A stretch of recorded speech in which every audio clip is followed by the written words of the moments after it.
Hi there, it's Jen from modernmedicinelady.com and the Empathic Woman System, and the word of the day is ancestral.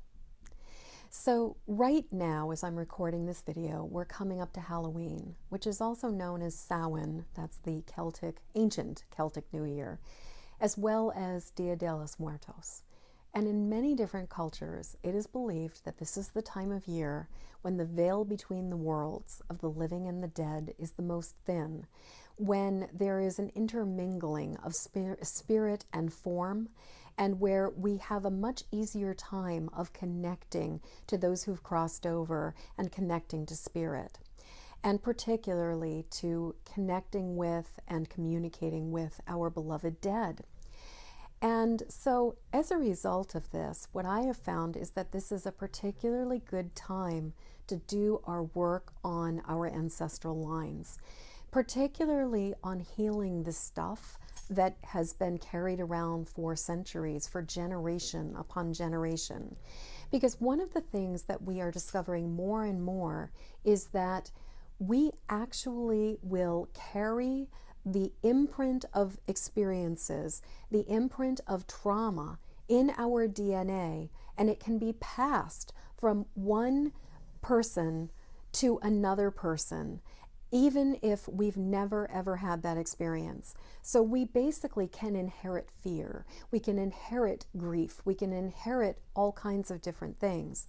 And also, we often inherit beliefs. We inherit ideas of what we think we are capable of and what we believe we are not capable of, as well as sometimes inheriting family illnesses and conditions and all kinds of different stuff.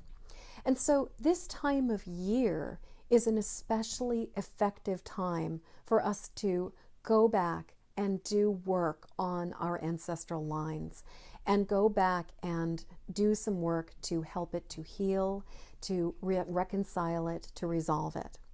So I want to share something with you right now, because I just was in an amazing podcast. I had the privilege and opportunity of being interviewed by Nikki Starcat Shields and Brent Nelson of Feline Dreamers.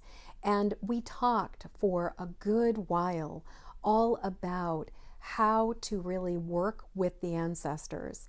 And I shared a lot of tools, I shared a lot of information, I made a lot of different suggestions, and as you might imagine, also shared my experience and my opinions about all of this. And they have just released this interview like a couple days ago.